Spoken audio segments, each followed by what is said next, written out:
Good evening. I'm Brian Reagan. This is Tyler Kelly. And welcome you to our Twilight Talks with Brian and Tyler. And tonight we are in Psalm 52. Tyler.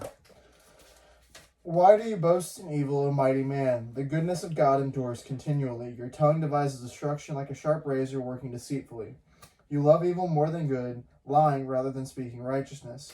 You love all devouring words, you deceitful tongue. God shall likewise destroy you forever. He shall take you away and pluck you out of your dwelling place, and uproot you from the land of the living. The righteous also shall see and fear, and shall laugh at him, saying, Here is the man who did not make God his strength, but trusted in the abundance of his riches, and strengthened himself in his wickedness. But I am like a green olive tree in the house of God. I trust in the mercy of God forever and ever. I will praise you forever because you have done it, and in your presence of your saints I will wait on your name, for it is good. All right. So, obviously, you could read this when you read James chapter 3.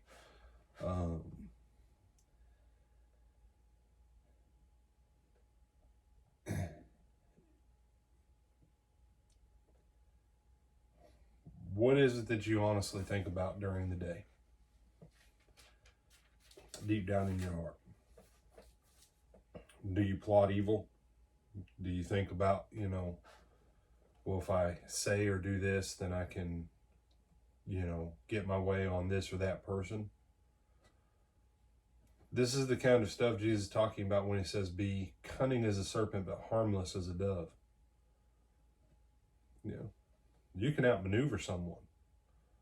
But if it leaves everyone bloodied and broken, then you've got that wicked and deceitfulness that he's talking about there.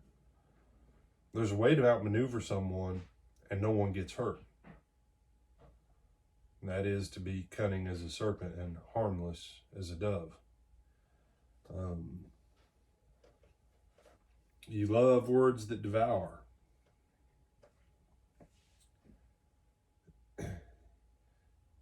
Which is easier to say, Tyler? Your sins be forgiven you, or rise, take up your bed and walk? Sins are forgiven you because it's shorter. Because it's shorter, okay. But when it comes to actually saying them, they're the same. Yeah. It's easy to sit and quote something that sounds all spiritual. It's a whole different thing for that to genuinely be what's in your heart towards the people you like and the people you don't. And the deceitful tongue and the deceitful heart, if the good that you can say isn't in your heart toward the people you dislike, as well as the people you do like, you're on the wrong side of this. You're on the deceitful destruction side. And, so the Psalm tells us the righteous will see and fear and laugh at the evildoer, saying, see the one who would not take refuge in God, but trusted in abundant refuge, riches, and sought refuge in wealth. It's not that you can't have riches. It's not that you can't have wealth. As long as you realize that your riches and wealth are a blessing from God, and that it's God that you trust. God's the source, not the wealth, not the riches.